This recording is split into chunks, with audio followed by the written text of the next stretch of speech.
Elon Musk's love for Art Deco is making waves, but is it just a glamorous distraction from deeper issues? Stay tuned as we explore this and more on today's Elon Daily News. Welcome to the Elon Daily News. This podcast is created by Generative AI. Today is March 17th, 2025, and we have a fascinating lineup of stories for you. Let's dive right in. First up, Elon Musk's fascination with Art Deco has sparked a lively debate. Catherine Slessor's opinion piece highlights Musk's recent tweet expressing his love for the style, as well as the Art Deco-inspired rebranding of Twitter to X. While the aesthetic is undeniably luxurious and escapist, Slessor critiques its revival as a superficial distraction from pressing societal issues, much like its role during the interwar years.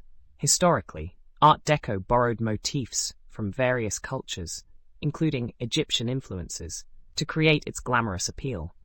However, Slessor warns against recycling past styles without addressing the inequalities they often masked. As Art Deco turns 100, this discussion reminds us to look beyond surface-level aesthetics and consider the transformative changes society truly needs. Next, SpaceX is taking a stand against what it calls protectionist non-tariff trade barriers in international markets. The company has formally requested the US government to address these issues, which it claims are hindering its Starlink satellite communications service. SpaceX argues that while foreign competitors face no import costs in the US, it incurs significant expenses abroad, including spectrum access fees and import duties. These costs, according to SpaceX, make it harder to offer competitive services globally. Matt Dunn, SpaceX's Senior Director for Global Government Affairs, emphasized that these policies are anti-competitive and detrimental to their mission of providing affordable, high-quality internet. This issue also ties into broader concerns about trade barriers affecting other Musk-led ventures, like Tesla, which has faced similar challenges in foreign markets. The situation underscores the complexities of international trade and the hurdles US companies face in leveling the playing field. Speaking of Starlink, its role in the US rural broadband initiative is under scrutiny. Evan Feynman, the director of the $42.5 billion BEAD program, recently resigned, citing concerns about potential changes under the Trump administration.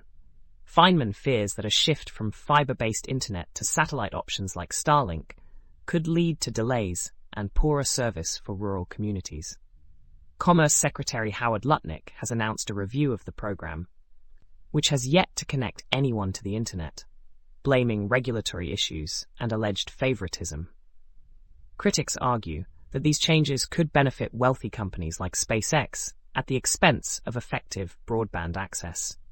The future of the BEAD program remains uncertain, but the debate highlights the challenges of balancing innovation with equitable infrastructure development. In another intriguing development, Elon Musk's Department of Government Efficiency, or DOGE, has found itself at the center of a constitutional crisis. The controversy began when FEMA debited $80.5 million from New York City's bank account, citing alleged misuse of funds for housing Venezuelan refugees. Musk's DOGE intervened in the Bureau of Fiscal Service, raising concerns about the government's ability to arbitrarily reverse financial transactions. Critics warn that this undermines the reliability of payment systems and could set a dangerous precedent. The situation has sparked calls for greater scrutiny and legal challenges to protect the integrity of financial systems and prevent abuse of power. On a lighter note, the Cold Email Hall of Fame is showcasing the power of well-crafted outreach. Among the featured success stories is an email exchange between a Stanford student and Elon Musk about a corporate strategy interview at Tesla. The initiative, created by Siddharth Haldar, aims to inspire people to connect with influential figures through thoughtful communication. It's a reminder that sometimes a single email can open doors to incredible opportunities. Finally, Elon Musk's influence on government operations is making headlines again.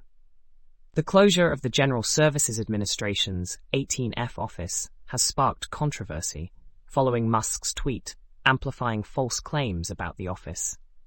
Critics argue that the decision to shut down 18F, which was known for its innovative government services, was politically motivated. Former employees are now working to counter the negative narrative and highlight the office's contributions. This story raises important questions about the role of ideology in shaping government decisions and the potential consequences of targeting agencies based on misinformation. That's all for today's episode of the Elon Daily News. Remember, links to all the stories we covered can be found in the episode notes. As always, the content shared here reflects public media reports and not our personal opinions. Thanks for tuning in, and we'll see you next time.